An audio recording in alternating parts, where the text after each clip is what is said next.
Oke, Assalamualaikum warahmatullahi wabarakatuh. Welcome back with Mr. Isan. Apa kabar kalian semuanya? Mudah-mudahan kalian dalam keadaan sehat walafiat. Oke, sekarang di sini Mr. akan ngebahas tentang mata pelajaran simulasi dan komunikasi digital.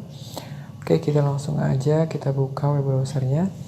Di sini Mr. menggunakan web browser Google Chrome. Silakan kalian bisa menggunakan web browser yang punya kalian, Opera Mini atau apapun itu.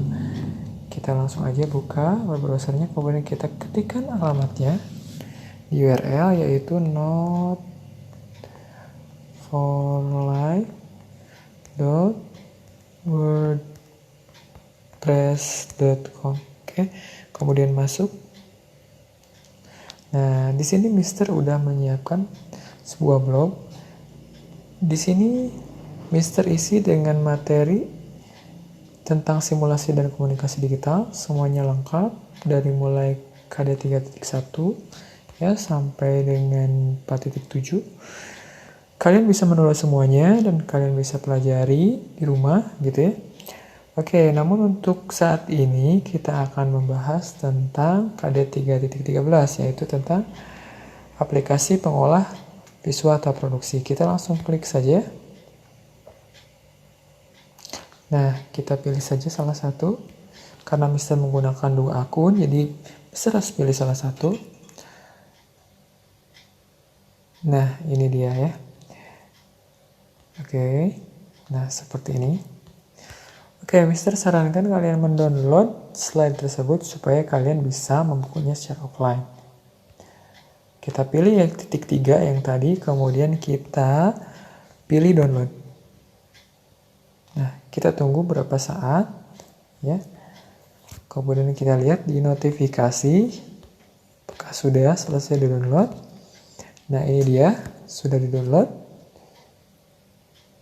Kita buka, tapi kita perlu menggunakan aplikasi untuk membuka PDF tersebut, misalnya WPS Office-nya. Jadi biasanya kalau untuk PDF itu udah ada aplikasi bawaannya gitu ya, jadi kalian nggak perlu khawatir. Tapi bisa sarankan kalian menggunakan WPS Office. Kenapa? Karena WPS Office itu dia multifungsi, bisa untuk membuka file dokumen, PowerPoint, Excel gitu ya, dan PDF. Oke, di sini pembahasannya yaitu tentang aplikasi pengolah simulasi visual tahap produksi, kamera angle, ukuran objek, dan kamera movement. Nah, kalian bisa baca di sini uraian materinya. Yang pertama yaitu tentang kamera angle. Apa sih itu kamera angle? Ya, adalah suatu pengambilan gambar suatu objek dengan sudut tertentu. Kita bisa menghasilkan suatu shot yang menarik.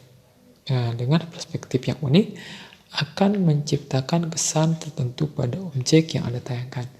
Jadi, intinya kamera angle itu sudut dalam pengambilan gambar, gitu ya. Nah, kamera angle menentukan wilayah dan titik pandang yang direkam oleh kamera. Nah, sebuah film atau animasi terbentuk dari banyak shoot atau bidikan kamera. Setiap shoot membutuhkan penempatan kamera yang terbaik bagi pandangan penonton. Nah, pemilihan angle kamera yang baik akan meningkatkan kualitas dramatik dari objek yang disampaikan. Nah, sebetulnya apa yang membedakan antara sinetron dengan film itu terletak pada kamera angle gitu ya. Kemudian yang pertama nih, kamera angle.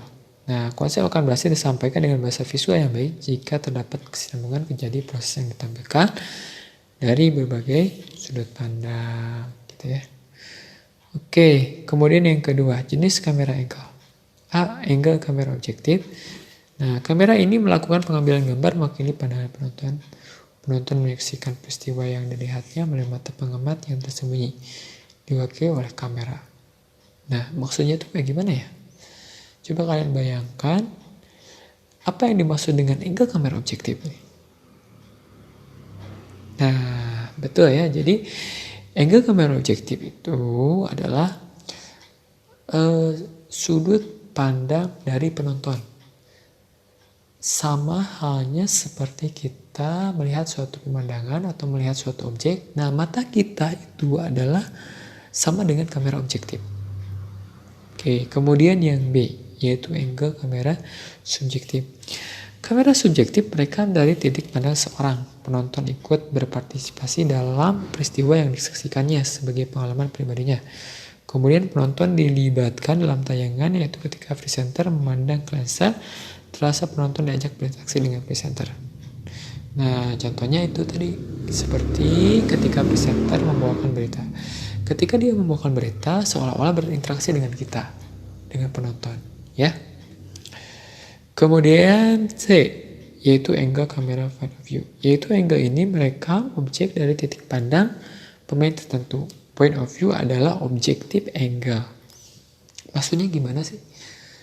Nah, maksudnya adalah misalkan di dalam suatu adegan, di suatu film ada 2 orang pemain yang sedang berdialog misalnya. Nah, ketika salah satu pemain itu melihat satu sama lain, nah disitulah sudut pandang pemain itu adalah sudut pandang point of view, gitu ya. Paham nggak? Jadi ketika misalkan di dalam suatu film itu ada 2 aktor, misalnya Andi dan Budi. Nah, ketika Andi sedang memandang Budi, sedang berbicara kepada Budi, gitu ya. Nah, itu adalah sudut pandang kamera point of view, gitu ya. Kemudian yang ketiga yaitu ukuran objek. Ukuran objek mengacu pada ukuran objek dapat ditentukan berdasarkan perbandingan ukuran objek terhadap luas area frame. Nah, di situ kita bisa lihat gitu ya. Ini adalah gambar objeknya dan ini adalah frame kamera gitu ya. Jadi menyisakan space sedikit di atasnya gitu ya. Kemudian yang ketiga ukuran objek. B, penggunaan lensa kamera dengan fokal yang tertentu akan menciptakan ukuran objek yang berbeda. FL panjang sebenarnya ukuran gambar besar, sementara FL pendek ukuran gambar kecil. C, jarak antar kamera dengan objek. Semakin jauh jarak objek dengan kamera, objek akan tampak semakin kecil. Sebaliknya, semakin dekat objek dengan kamera akan menjadikan objek tampak semakin besar, gitu ya. Nah, ini adalah contoh gambarnya, yaitu ya. Semakin jauh objek dengan kamera akan tampak kecil dan sebaliknya. Nah, kemudian di sini ada tes formatif. Silahkan kalian coba analisis ya.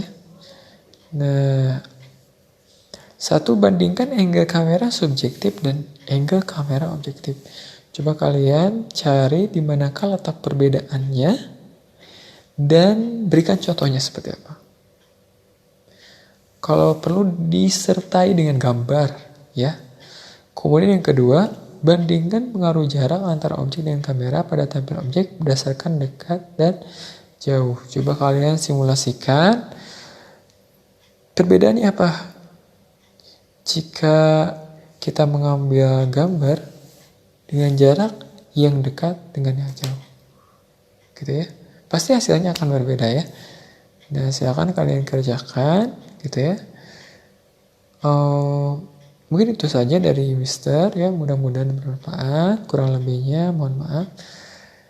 Mari kita tutup dengan pembacaan hamdalah bersama-sama. Sekian dari Mister. Wassalamualaikum warahmatullahi wabarakatuh.